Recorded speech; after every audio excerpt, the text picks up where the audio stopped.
السلام عليكم. اليوم تكلم فاطمة إن شاء الله عن المانسكريبت رايتنج.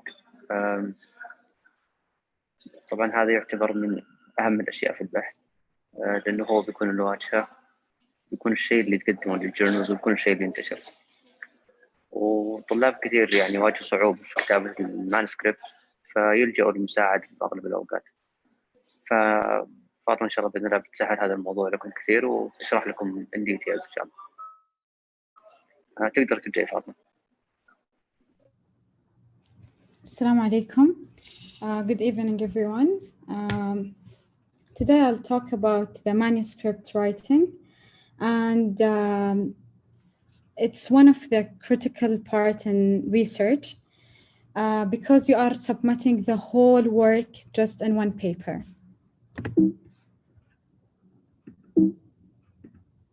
So what's the content of this lecture? I will show you what are the manuscript sections and what is the order in writing the manuscript, some tips in writing a manuscript with a few examples, academic writing in manuscript, and recommended references. So we have many sections in the manuscript, but before I just mention them, I want you to understand what is manuscript it is. Manuscript, it's the final paper you give to the journal or your supervisor or to submit it. So that's why it's very crucial.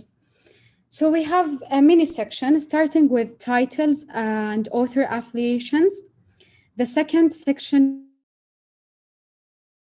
we have abstracts, introduction, materials and methods, results, and then discussion, acknowledgements and funding, then references and tables. So it's around 9 sections.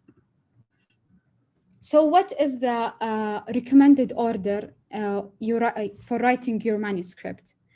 So this is different from others because some groups they start with the result, but the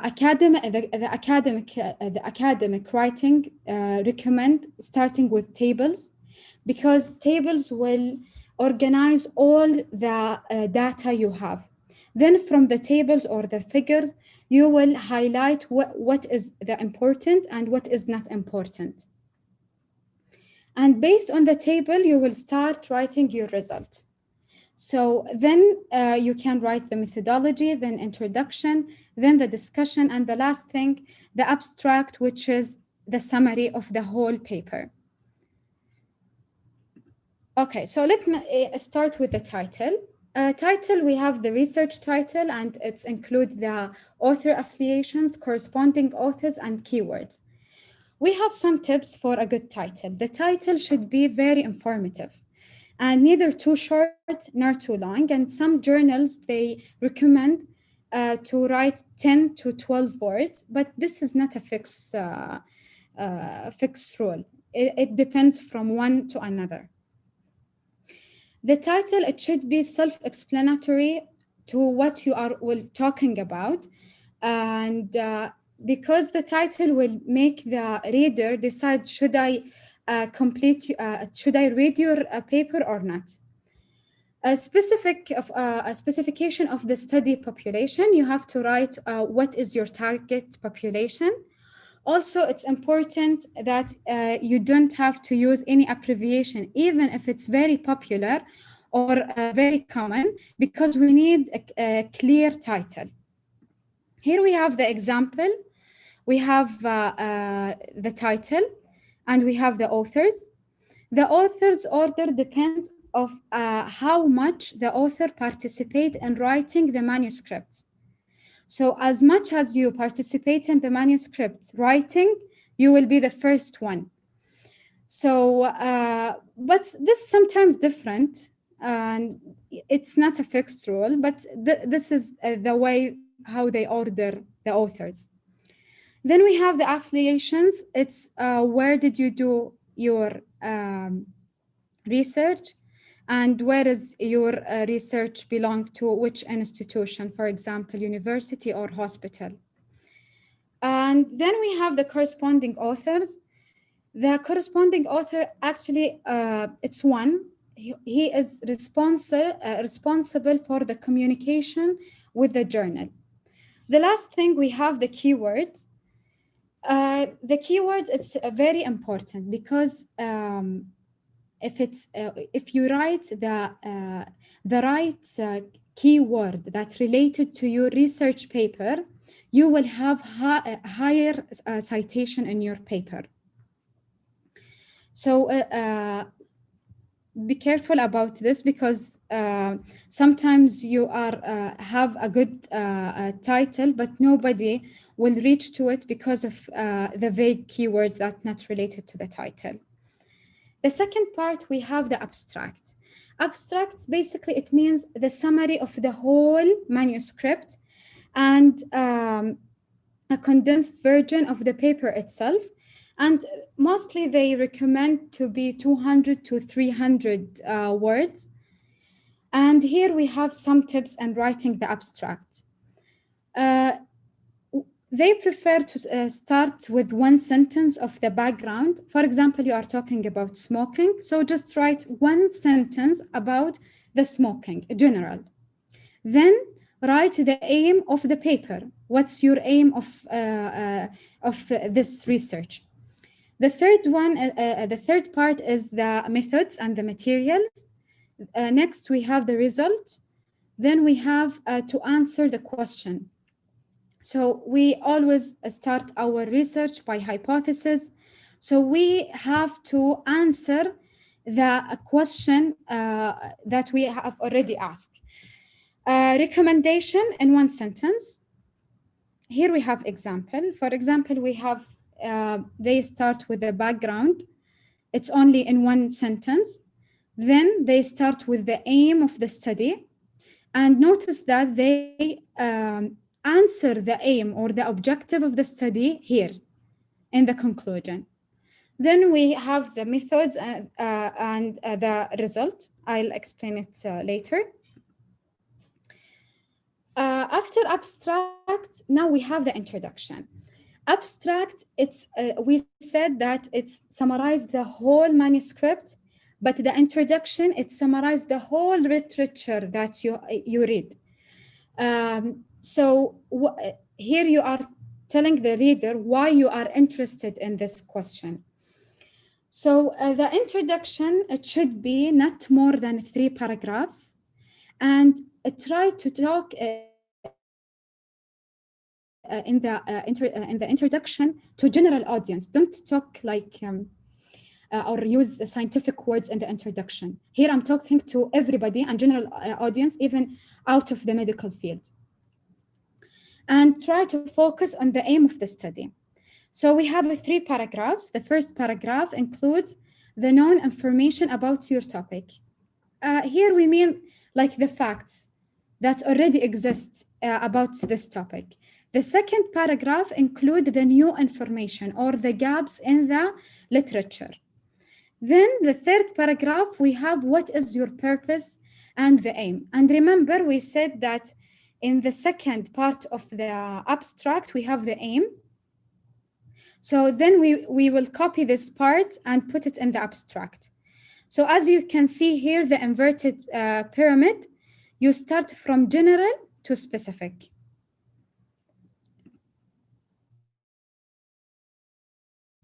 Then we have the methodology. I think methodology is the backbone of any research paper because it reflects the validity of this paper. So we have 2 sections. The first one is the material and methods and statistical method. Material and method, it's involve the study design, setting, participant, study size. And here, where did you do your study, and who was your participant? Is it was an animal or a human, and the study size. Then statistical method, it's all only you explain the variable that you use. Is it continuous or categorical? Then we have to describe the statistical test we have used. So as you can see here in the example, they use the study design. They write it in the method and the study size and when they conduct the study. Then the statistical method, they talk about the test, they use it in the methodology. So to make it easy for the methodology, I remember the methodology is here. Sorry. Okay. Okay, so here it's reminds me of like cooking. Here you have the recipes, and you have here the how you will do it. Here what do we have? What is the setting? What's the participant? And here how we will use these tools. Okay, then we have the result. The result we have, it's only show what do you have in the study without any meaning. So it's about summary of your main finding that presented in the tables or figures, or if it's not presented, you are talking about all the results you have. So what are the tips in writing your result? First of all, we don't have to run through all the numbers that we have it in the tables and figures, and try to highlight the key numbers or the key findings in the result. Then try to summarize each table and what do you want from the reader to pay attention from this table. Also break it into subsection according to your objective. For example, we have 5 objectives. This is you selected in the beginning of the study when you submit your IRB. So go back to this objectives, write it. Then each objective I have to write at the result depend on what I found.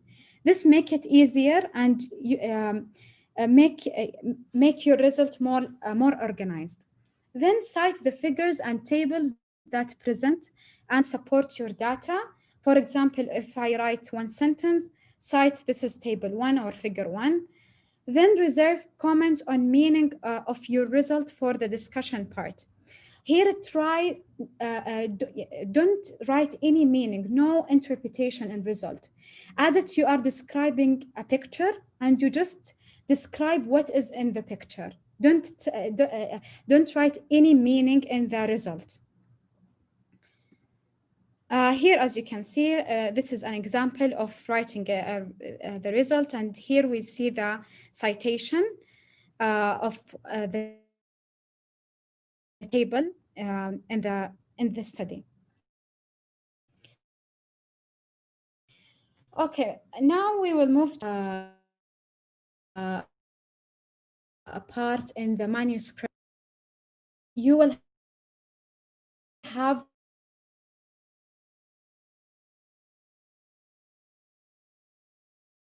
in the discussion part, like it's okay, you have, it's too long. So discussion, basically it means what is my result mean and why should everyone care about my result.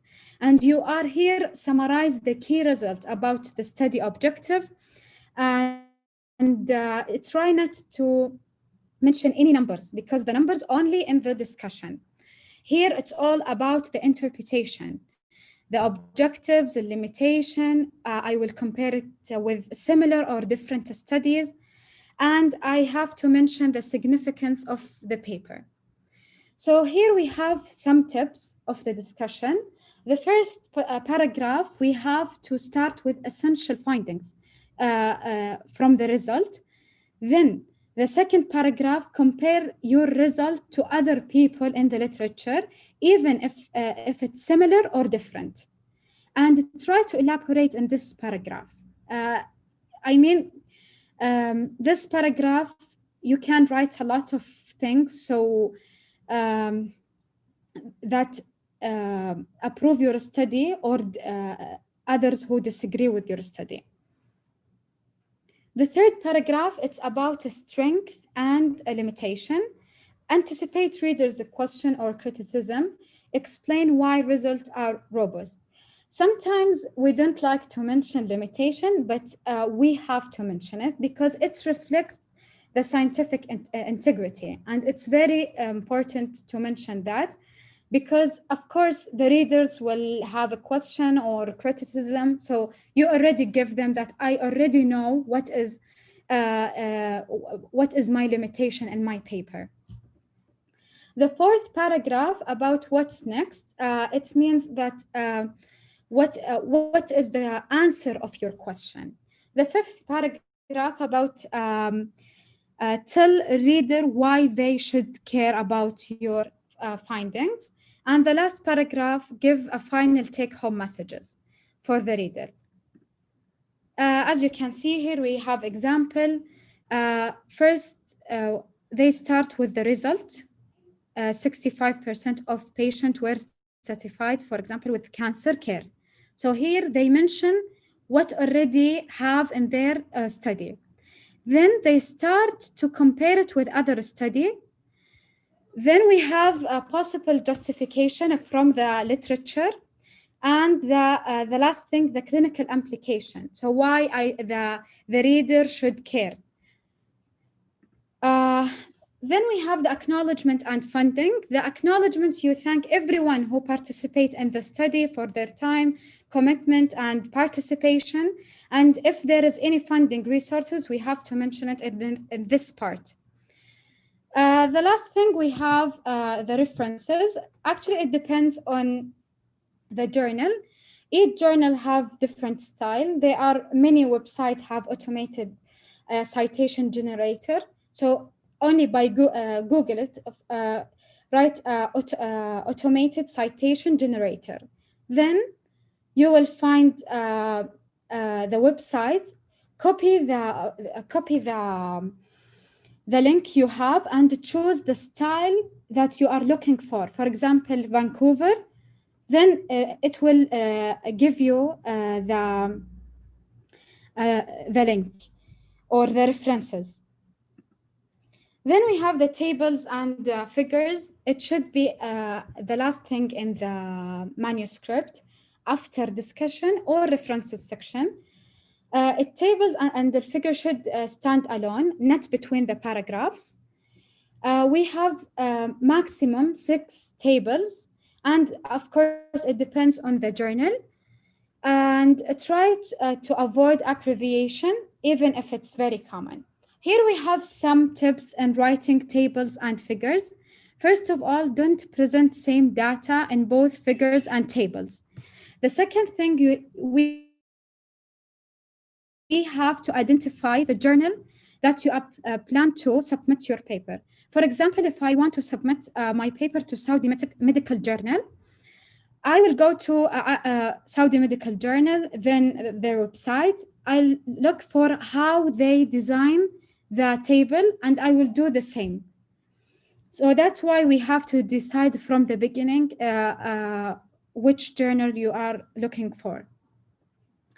The last thing, that the figures show trends and patterns, while tables give a precise value and display many values. Here's some example of the good tables. As you can see, 3 horizontal lines. Try to avoid this style of tables, and try to be clear in the writing, for example, unit and what do you mean. Avoid abbreviations.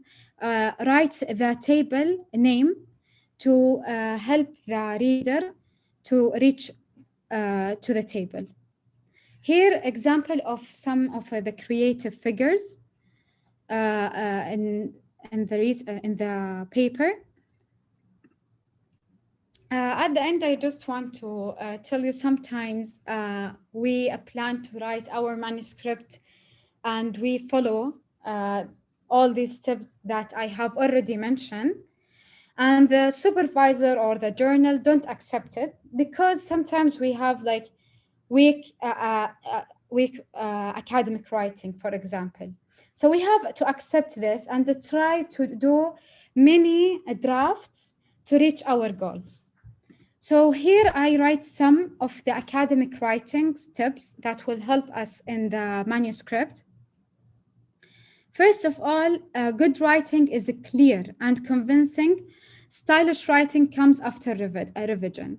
So the first draft, make it as much as clear, because we don't want you to use a fancy word. Here it's about convey the message to the readers.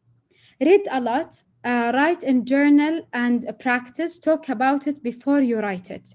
Sometimes if I talk or listen to the sentence, then you see if it makes sense or not. Anything you read, you have to ask yourself, is this sentence easy to understand? Is it interesting? Is it readable? The fourth thing, we have use active voice rather than passive voice. This will make your sentence clear, because we always use passive voice, and this make our writing weak. To convert the question from passive to active, ask yourself who does what to whom. Don't use acronym or any abbreviation. Try to eliminate negative by asking if I can turn the sentence into positive. For example, not harmful, use safe, for example. It's better. Try to eliminate there are and there is. For example, instead of saying there was a long line of bacteria in the plate, say bacteria lined the plate. This is clear. Try to eliminate that on and adverbs like very, really, basically, generally, and avoid any repetition of the same meaning. Don't use dead weight words like as it will known, as it has been shown. Instead of that, just use apostrophes. Also, here we have common mistakes in the writing. Like, for example, we have effect, it's a verb, and affect, it's a noun. And this is simple things, but make the paper weak sometimes. Compare to and compare with.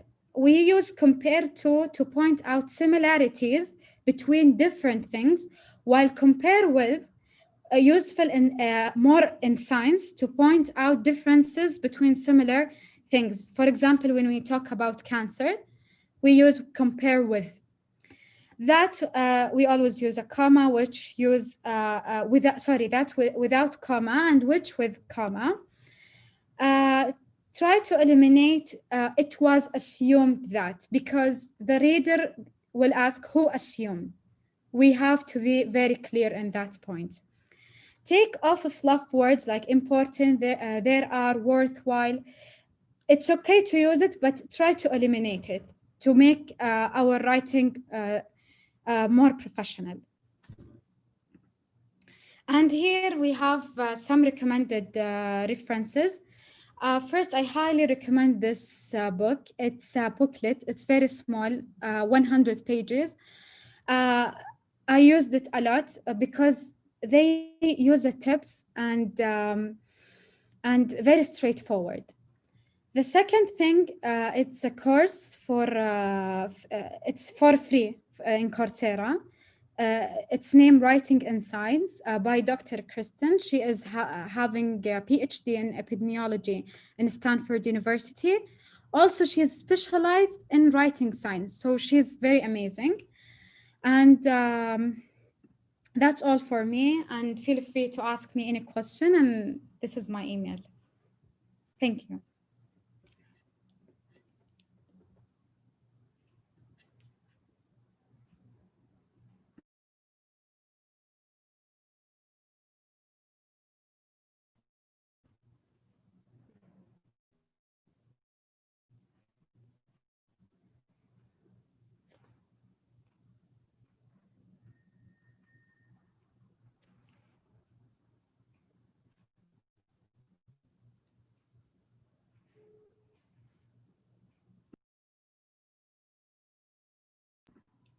Okay, do you have any question? If you would like to write it in the question and answer box.